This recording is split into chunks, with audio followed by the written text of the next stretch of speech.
the exact year women got voting rights in the Middle East. I already know we're about to see some crazy data here. But let's actually start off with the best one, Turkey, 1934. Now, this is not the best compared to Europe, but they are beating some countries like France and then Switzerland. That was 1971. Like, bro, what? Now, colonialism needs to be kept in mind here for some of these, like Syria, 1949. More likely for the places that were, in fact, colonized by European power, they have a higher chance of maybe allowing women to vote earlier. That's not always the case. Definitely keep in mind Kuwait and Iraq took both of those countries till the 80s to allow women to vote. Took Egypt till 1956. Iran, though, who was never colonized by European power, 1963. I don't feel like I should say not bad, because that overall, we're overall talking about pretty crazy numbers. Like, dang, it took till the 20th century. Damn. To be fair, though, democratic elections didn't become like a worldwide thing until really the 20th century. Now, here's the insane ones. Qatar in 1997, Bahrain in 2002, the UAE in 2006, and then, yeah, the elephant in the room, Saudi Arabia, 2015. It's just a huge trend in the entire Arabian Peninsula, although Yemen being a slight outlier in 1967. If you're wondering, a lot of European nations as well as the US allowed women to vote in the first quarter of the 20th century. Dang, it took Canada till the third quarter of the 20th century, though. The only country on earth that allowed women to vote before the year 1900 is New Zealand. That's crazy. Started that all the way back in 1893. That's why he's the GOAT! I didn't think anyone could vote in the UAE. Most Middle Eastern monarchies have parliament, at least on paper. Something to keep in mind. Lebanon got its independence in 1943 and had women voting ever since. Keep that in mind. Keep when these nations became independent or when they even began to allow democratic elections. This is what I said. The Middle East is more progressive than Switzerland. 2015, yeah, Saudi Arabia. And it had a disclaimer as well. Crazy. You can go and find the BBC article where Saudi Arabia finally allowed women to vote for the first time. That's only 10 years ago. Bro, how did it take them this long? Please, for the love of God, I need this. 20 US states have passed legislation to have permanent daylight savings time. Daylight saving being the process of changing the clocks twice a year, either going forward an hour or back an hour. Bro, I hate this so much. Now, Trump says it's a 50-50 issue, which is why he's not going to do anything about it. It's a 50-50 issue. And if something's a 50-50 issue, it's hard to get excited about it. I mean, I know people in my personal life that I guess like it, but I just don't get it. I don't get it. What's wrong with you? We just recently changed our clocks here in the US. This is the worst one, the spring forward. This is the time of year where we lose an hour for some reason. Why are you so happy? Like, fall is nice when we have to change the clocks and we get back the hour, but it's so not worth it to me. I really just despise this. Losing the hour in spring sucks. And here's the thing, I don't know if it's actually a 50-50 issue because a lot of places around the world are getting rid of this. In fact, there's one US state that already did. That's Arizona. Then there's our southern nation, Mexico, that just straight up abolished it in 2022. There are some places that still follow it, but it's of course only the places that border USA. But here are some of the US states that are beginning the process of permanently getting rid of this. Now, obviously the movement kind of started taking place in like 2019, but as recently as 2024, Oklahoma has tried to move to get rid of it. What's interesting is there's no political divide. Like, these are states from both sides of the political aisle. You got deep red, deep south, as well as like the Pacific states and Maine, even Minnesota. Apparently Hawaii got rid of it as well, so good on you, Hawaii. Despite these measures though, states can't adopt permanent daylight savings without a change to federal laws. I guess the argument for people that like this is what is it again?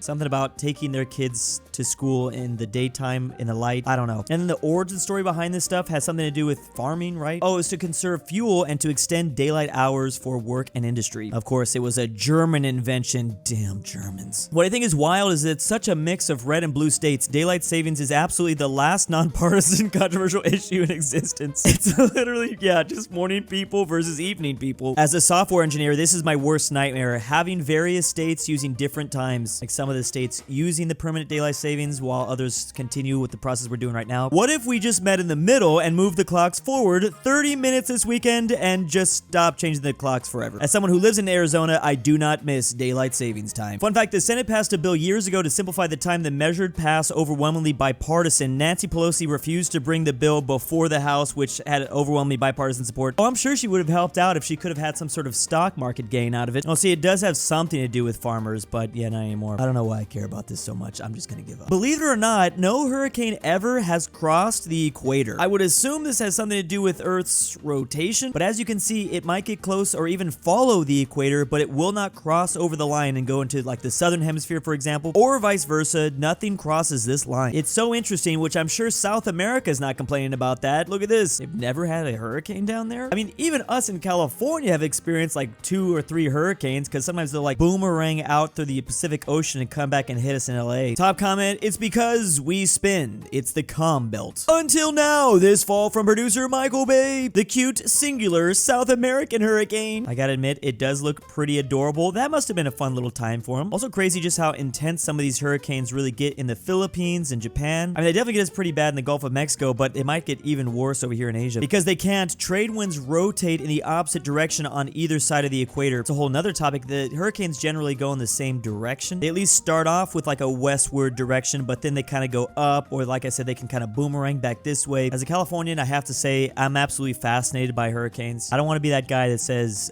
you know, actually, I'm not even gonna finish that statement. Will Australia be invaded? These are Chinese naval drills that recently took place. Early February, a Chinese Navy frigate transited here this strait. That same frigate was then joined by 2 more Chinese Navy ships. They conducted live fire drills just off the coast of Sydney. I mean, to be fair, it's not just off the coast of Sydney, but this is a weird place to be conducting fire drills. They then sailed in and out of Australia's exclusive economic zone. Remember, that's the maritime area that extends 200 nautical miles from a country's coastline. It should be noted, it is fine for a country to sail into these zones as well, though. On March 4th, these Chinese vessels got as close as 170 nautical miles from Perth. Finally, a few days later, they sailed towards Indonesia. It's almost like China was just trying to flex on the Australians just to show them what they can do. Like, bro, you guys better stay in line. Why doesn't Australia send a missile filled with spiders at them? Indonesia's a pretty big power too. I wonder what they think about this. I guess this is China's way of saying, we know where you're hiding the koalas. But yes, most importantly, this is legal. They didn't do anything wrong. However, this explains why Australia has been really wanting submarines. Not just any submarine,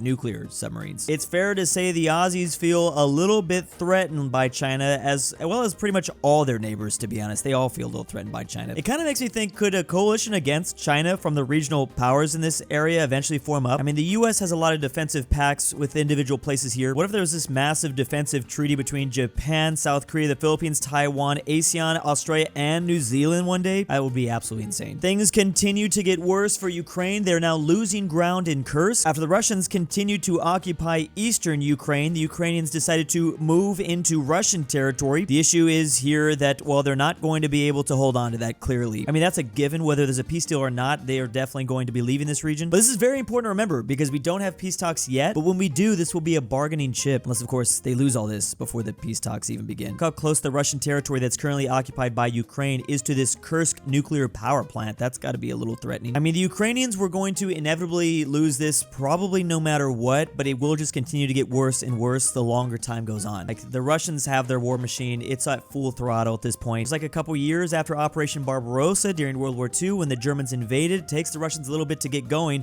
but once they get going, can't stop them. This war is Vietnam if the USSR randomly asked the North Vietnamese for half their resources and stopped providing support. Shocked Pikachu face. Russians advance in Russia. It's taken since August 2024 for Russia to regain this land, and they needed tens of thousands of North Korean soldiers to do it. Yeah, it sucks, but it's not as good as it looks for Russia. That's something I've been saying. I do want this whole thing to come to an end, and if it does right now, it's gonna be really interesting to see how history remembers it. Because will Russia take land? Yes. However, the consequences of taking this land, like the expansion of NATO even further when that's really the thing they didn't want, as well as various other things, you could really argue like maybe it really wasn't a dub, more like a stalemate. Way too many people don't know about this. The US has over 750 military bases all around the world. Also nearly 200,000 soldiers that are deployed overseas as well. There's exactly 80 countries with at least one US military base. The one with the most though is Japan with over 120, but it's almost tied with Germany. Then South Korea, then Guam. Some of these bases date way back. You can kind of really see the Cold War divide still, funny enough, even though that ended 30 years ago. It's not a whole lot of military bases in Poland or Romania. Well, they're getting there. And obviously this is the part of the map that usually people talk about, how the US military bases are just surrounding Iran. And that's not surprising. The US has had it out for Iran and vice versa for decades now. Maybe like 50 years or more. You can really make out the countries the US really don't like with this map. That's Russia, China. I wouldn't say the US doesn't like India. It's probably a neutral feeling. I mean, technically during the Cold War, we were closer closer with Pakistan. I don't know what happened with that, obviously. Very fascinating to see more than likely the shift of U.S. military presence move from Europe more towards East Asia, and that's because of the threat of China. We've got 7 bases on Australia, all with 1,000 troops on them, but there's 53,000 troops in Japan and 33,000 in Germany. A lot of presence in Europe. Funny enough, that's all the western side of Germany. And a lot of that is in their Bavaria region, which is the region that we occupied after World War II. Guam is part of the U.S., not sure why it's considered. That's what I was wondering too. That was weird. To be fair, a lot of these bases are a little more than warehouses with postal addresses, so bills for buying lettuce can be sent somewhere. What? What? Some people arguing with this map saying there's no foreign bases in Ireland or Denmark. A lot of people saying, yeah, this map is actually fake. It's hard to know because, yeah, it really could just be like a cardboard box essentially, and they would classify that as like a military base. Who knows? Some of this is a little bit funny. What percentage of your population live on an island? For the UK and Ireland, that's 100%.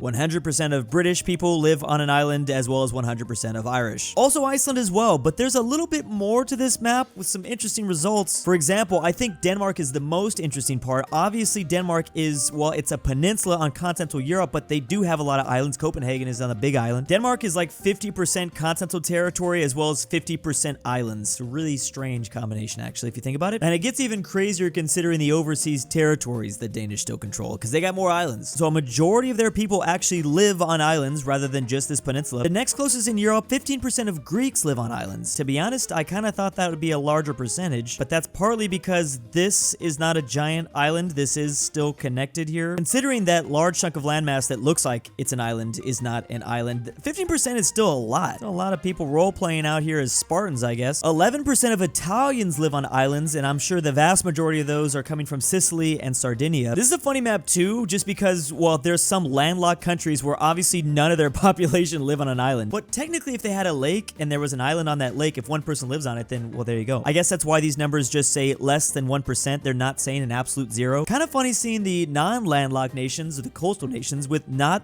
over 1% living on an island. I'm sure Poland, Lithuania, Estonia, Germany, they don't have a whole lot of islands, but the Germans do. There are Germans that live in some of these islands, just not a lot at all. Don't underestimate the Dutch. They're at a strong 5%. They actually have quite a bit of islands. Spain and Portugal at 7 and 5%. They still actually have a lot of overseas territory. Forgot to mention some small places. Malta and Cyprus, both at 100%. They're islands, essentially. Look at Russia at 4%. Where? And it's funny because that map doesn't necessarily correlate with this. Countries just in general with the most islands. Sweden, Norway, Finland, they're basically just island nations. And by that, I mean if you zoom in close enough, you'll see how much water they actually have. They just are made up of a lot of little tiny islands all put really close together like this. Or maybe it's actually the inverse. They actually just have a ton of lakes in a way. All these Nordic countries with over 100,000 islands. Also Canada, also the US. Well, this makes me wonder about the US. How much? Oh, Indonesia has 100% of their population on islands. This is actually a way harder number to calculate than you might expect. Obviously, the US has Hawaii. I think that's like the first thing everyone's mind jumps to. But then you have to consider US territories like Guam. Oh, and the big one being Puerto Rico. But also, does Long Island count? That does kind of. I'm not sure we can actually find an accurate number to figure out exactly how many Americans live on islands. Also doesn't help that we have the 5th most islands in the world, which is crazy. We're above the Philippines. They also are made up of, I mean, Japan is literally just islands. What about Chile? Officially, they have 43,000 islands. Surprised Greece is not on the list. Yeah, they've got,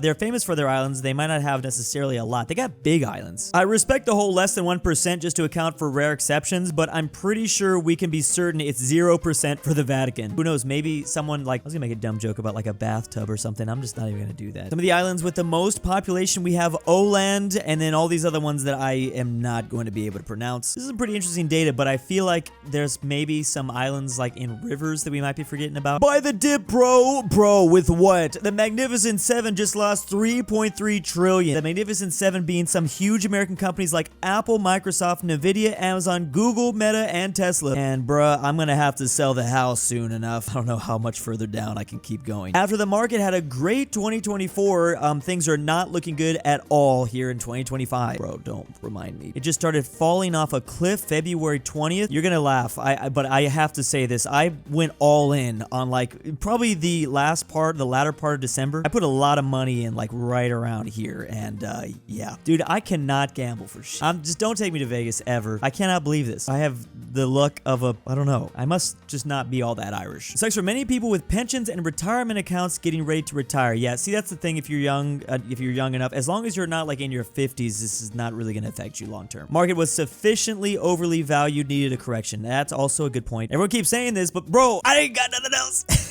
I can maybe put a few more pennies in, but I mean, what was this ever gonna do anything? Can we rename the Magnificent Seven already? The only thing that's magnificent about Tesla is how long it managed to play the game of musical chairs and people's fantasies of future riches. I mean, there's a reason why those 7 companies are the Magnificent Seven. They are also the largest in the US, and they're also far larger than some of the other competing areas like in Europe and China. I mean, Apple at 3.4 trillion, Nvidia, Microsoft, Amazon, Alphabet. I mean, these are all some big, oh, here's some ones that weren't Broadcom. All these companies with over $1 trillion, China and Europe still trying to get there, but Tencent being the big one out of China. I have no idea what these other ones are. Maybe Petrol China, I've heard of that. But I mean, you can combine all these companies from China and Europe. It still doesn't come close to this value here in the US, 20 trillion. Oh, I see that we have the UK separated actually. UK definitely got some really heavy hitters, but yeah. That's crazy. Denmark has the most profitable company in Europe currently, beating out some big giants in France and Germany and the Dutch, even Switzerland. I mean, definitely don't listen to me because clearly I'm not good at predictions, but doesn't look like it's going to be too good of a year. I was really confused why the UK was separated because the Europe list was not just EU. Obviously, Switzerland is not in the EU. Yeah, Tesla pretty crazily overvalued, I think. That is safe to say. Who lasted the longest? This is a really cool way to display different empires throughout history. It shows exactly how impressive some of these places are, even though they didn't get that much credit for it. Like, obviously, the Mongol Empire gets a ton of credit, but do they really deserve it? I mean, it was literally, quite literally, a flash in the pan, only lasting for about 100 years. And they did become the second biggest empire, the first biggest if you consider the biggest contiguous empire. They had the most territory together, but the British Empire was larger. They were just all separated with different islands and things like that. My eye is really drawn to the Roman Empire, which might not have technically got as big as some of these other places territorial-wise, but look at this long stretch of time that they really held on together. Now, this is absolutely combining the Western Roman Empire and Byzantium, because it shows it ends in 1400s. Also, the Macedonian Empire lasting a long time, so that's really what this chart is showing us. Not necessarily, I mean, the vastness of these places, how big they got, but we're really trying to highlight the time that they stayed relevant for. Actually, not even that. They're not even really staying relevant. Sometimes they got really small at the end, but they were still around. Surprised the Ottoman Empire actually isn't like a longer hill on this chart. Some of these empires left such a huge imprint on history. I mean, they were really like Mongolian Empire, just kind of a flash in the pan, like the No-No Germans right here, and the Japanese Empire. Can't even read this, but we have the first Mexican Empire. Very interesting thing to also note is that it seems like empires are lasting less and less long. Historically speaking, I mean, these things would last for centuries. I wonder what that's going to say about the American Empire and how much longer we have to last. It's a very cool way to display this information, I think. It's crazy to see just how long the Romans lasted. Moral, the faster you rise, the faster you fall as an empire. So I think it's definitely better, just in life in general, to have that slow climb to the top occasionally. Percentage of people saying they know a transgender person. The top countries actually might be shocking. So about 20% of respondents in the UK said they know a transgender person, but only 16 in France. That's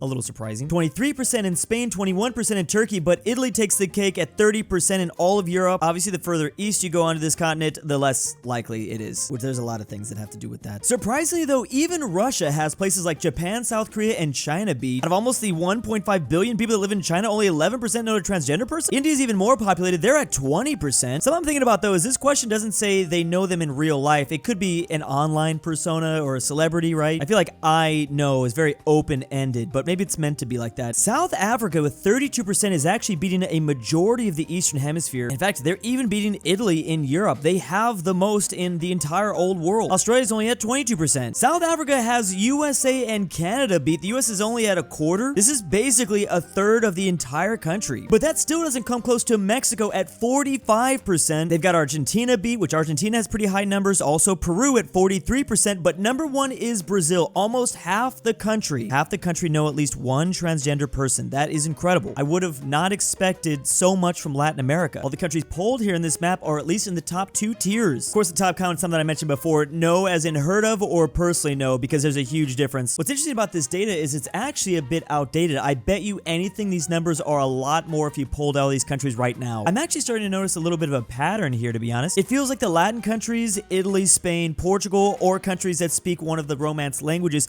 know more and are also way more okay with transgender rights, at least comparatively to other places around the world. Like when polled about different policies on this subject, you'll constantly see Spain, Argentina, Mexico, Brazil come out at the top. In Brazil, there are transgender people in Congress and politics. Thailand being gray is disappointing. It must be over 95% there. That's crazy they didn't include that country. Yeah, very cool data. I wish we got an updated poll though with even more countries included. The whites of America.